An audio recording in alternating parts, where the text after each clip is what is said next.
Good morning, students. In previous class, we have discussed about water cycle.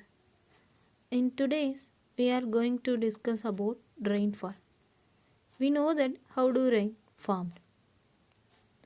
Water vapors condense together to form a liquid droplets of water. This droplets fall as rain due to the gravitation. The rainfall not equally in all places. Some places the rainfall happen and some places the rainfall not happen. It depends upon the place. In the world, in some part of the world, it rains throughout the year. While there are some places where it rains only for a few days. So rainfall is not equally happen. It depends on the place. Some place heavy rainfall may occur. Sometimes the rainfall doesn't occur. It depends the place. Do you know in India which state get maximum rainfall?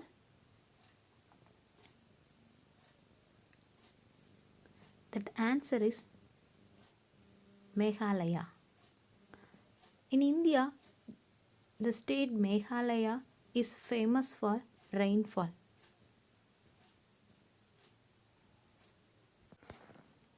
Especially the place Mawsynram. In that town Mawsynram, rain falls heavily. And Sirabunji also located in Meghalaya. So Sirabunji and Mawsynram, it is the most heavy rainfall occurs in India. The people cover their body by using the umbrella. This umbrella is specially designed for them. It covers entire body. It made from bamboo and banana leaf. See the picture. The person covered by the umbrella. This umbrella is designed for especially the Meghalaya people.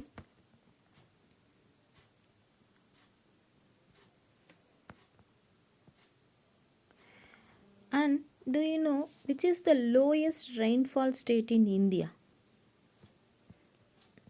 Absolutely, the answer is Rajasthan. We know that the Rajasthan is famous for desert. The biggest desert, Thar, it located in Rajasthan. So, the state Meghalaya is the highest rainfall occurs. In state Rajasthan, lowest rainfall occurs. So, both are in India. So, the place to place the rainfall varies. Students, rain is very important because rain is one of the source of fresh water. All the living things need this rainwater for their survival. Mainly aquatic plant and animals in ponds and lakes, they depend the rainwater. As a human, we also depend the rainwater for our survival. So rain is very important. But what if it rain heavily? Rainfall is heavily means what happen? This excess rainfall may lead to many problems. Due to the heavy rainfall, the water level is increases. This water fills the river, lakes and ponds. So after filling that lakes, ponds, river, the water spread over the large nearby areas. So all the land area may chance to cover by water. That means we say submerged by water. This excess water is overflow and it submerged the buildings and it submerged the craft fields, etc. So if the water is covered the land area, what happened? All the plants are submerged under the water. There is no food for us. And our buildings definitely get damaged by water. And our vehicle is also affected by water. Communication system, it is also affected by this flood. So due to the heavy rain, it leads to the flood. This flood is dangerous because it destroy our normal life. It destroy our buildings, lands, as well as that it destroy our communication system, transport system. So the heavy rainfall leads to the flood. This flood is also leads to so many problems. See the picture. This picture shows the flood situation. In this flood situation, our buildings damaged and our buildings is submerged. You cannot see the land area. All the land area is covered by water. And it affect our transport, communication. There is no food, there is no fresh water because all the waters are mixed. There is no fresh water. Water is polluted. So it affect our normal life. And see this picture, the people move one place to another place due to the flood. So people lost their residency and they were moved to some other safest place. They lose their things also because they cannot able to carry all those things in the home. They carry only the needed things. So they lost their buildings, that means residency, and lost their things. We know that the stagnant water, it leads to way of spreading many diseases, especially waterborne diseases. Malaria, dengue, cholera. These are all the diseases may be spread through this water. So the spreading of water is leads to formation of many diseases. So this also affect the human life. So in this way the heavy rainfall threaten the human's life. So heavy rainfall leads to flood. The flood is the threaten for our human life.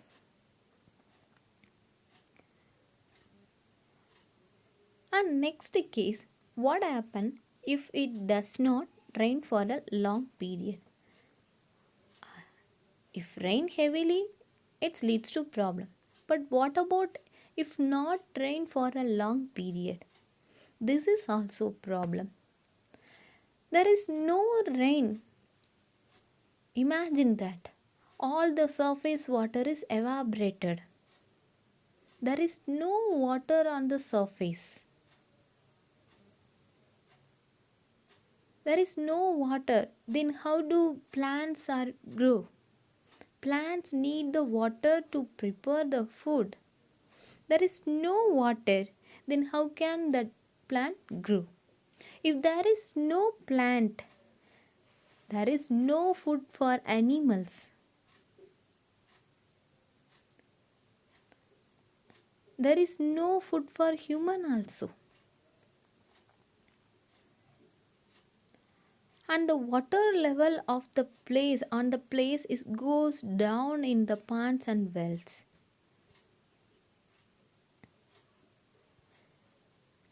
So all the people depends only if the water level is goes down in ponds and wells means the people depends only the groundwater.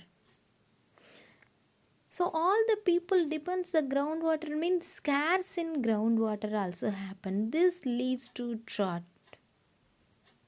This condition is known as the drought. So if there is no rainfall means that is also create a problem. See the picture. This picture explains the condition of drought. In drought there is no water on the surface. There is no water, so there is no plants. There is no plant. The herbivore animals die. If herbivore animals dies means there is no food for carnivore animals. So entire ecosystem will be affected by this drought. So there is no animals, no plants, then this place is not suitable for our survival. So heavy rainfall is also a problem. If there is no rainfall means also problems. And also the one more condition, shortage of water. This is also leads to many problems compare than this. We know that only 2% of water in the world is fit for usage. Remaining 97% of water is saline, that is salty in nature. That small and limited amount of water decreasing by overusage. What is the overusage? The people consume the limited amount of water is more. That is known as the overusage. If the overusage leads to demand for the water, so demands leads to conflict between the people or quarrel between the people. This quarrel collapses the peace of people. So let us see that picture. In the first picture, a part of water is sufficient for 2 people in a day. Enough amount for 2 people. But see the next picture, a part of water, this is shared by 5 people. Here that part of water is not sufficient but they can manage it. See that same one part of water in a day but number of people more than 15. Now number of people increases. The people overuse these a pot of water. This pot of water is enough for only 5 or 6 members. Remaining members, they conflict, they make the conflict in between them. See here, number of people increases, the usage of water is also increases. This usage lead to demand. These demands leads to conflict. Due to the conflict, the people collapse, their people are quarrel between them and it collapse the peace of the people. Okay. So only available is the, see here, only one part is available. Like that our fresh water in the earth is only limited quantity, 2 percentage only. But due to the population, number of people increases, the consumption of water is also increases. So the over usage leads to demand, shortage, and that waste of water. Some of them are only 2 percentage of water. By this over usage, that means one part is enough, means that people are used more than 2 or 3 parts. They are wasted the water, so that water shortage occurs. By the population increases, by the wastage of water, it leads to shortage and demand. Due to the demand of water, people spend more money and more time to get water. See here, only one lorry of water, but how many peoples? How much time they spend for standing in the queue? So the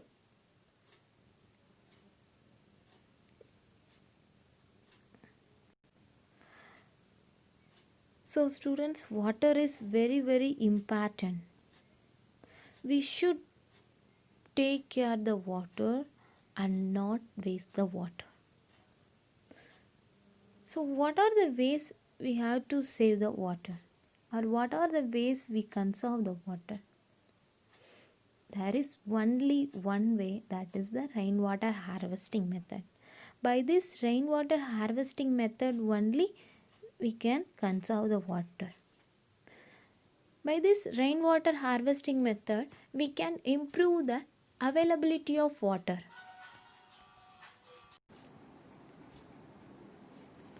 Rainwater harvesting method. This is the one of the important method to save the rainwater. What is the basic idea of this technique is catch the water where it falls. See the picture?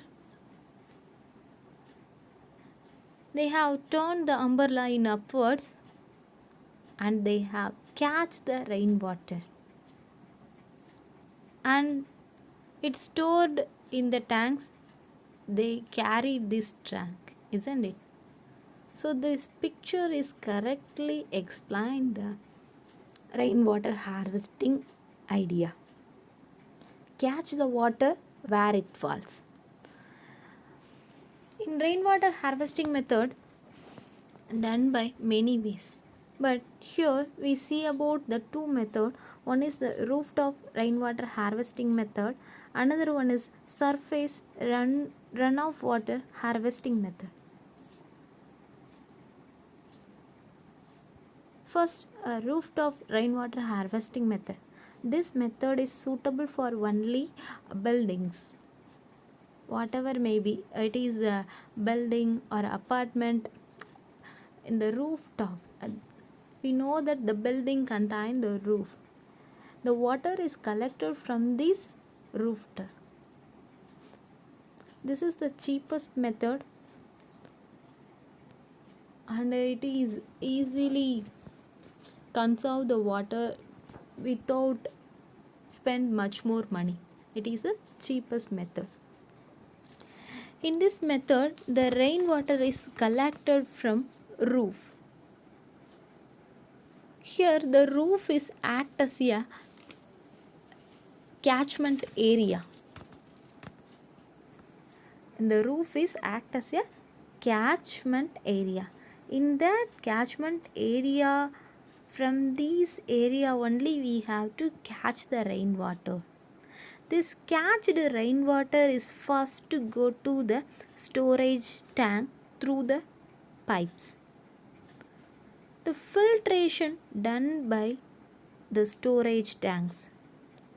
See here, this is the structure of storage tank. It contains one inlet of the pipes and one outlet. That inlet way water enters the outlet way, the water is comes out. In between the inlet and outlet, there are many layers are there. First layer is made of sand, that is known as sand bed, and the second layer made of pebbles, and third layer is made of gravels. So in this way the storage tank organized sand, pebbles and gravels. From the inlet the water enters, then the water flows from downwards due to the gravitational force. If any impurities is there, means that impurities are present in the beds. And finally water comes out from the outlet, it directly goes to the rainwater harvesting tank. In that rainwater harvesting tank, water is seeped or absorbed. This absorbed water goes to that water table and fills the water table. From the water table, we can take drawn the water by wells, bore wells, etc. If the water reaches the water table, it known as the groundwater. This is the rooftop rainwater harvesting method. See here, from that catchment area is rooftop. See that rooftop is a catchment area. Rainwater is catched by this area. Then it goes to the storage tank through pipes. The filtering process completed, the drained water is good to rainwater harvesting tank. Okay. And that another one more method to save the runoff water. What is the runoff water? Some water flow the land area and roadside. That water is known as the runoff water. We can collect the water from the buildings by rooftop method, but in the open area like land area, some roadside, many of the rainwater wasted. So this surface runoff water harvesting method is suitable for these kind of runoff water on the large surface area, that means land area. So in this method, in the roadside, many pits are digged. See here, this is a large open space area, and near this large land area, small pits are formed. This method is known as recharge pit method. This picture represents before rainfall. See here, the pits are doesn't contain any water. After rainfall, runoff water from the nearby land area comes to the pits, and this runoff water fills the pits. From that pits, the water is seeped or absorbed. In this way, it goes to in the inner side of the earth and reaches the water table. So this is the best method to harvest the runoff water. Okay students, so water is more important. So save water, save life. Thank you students.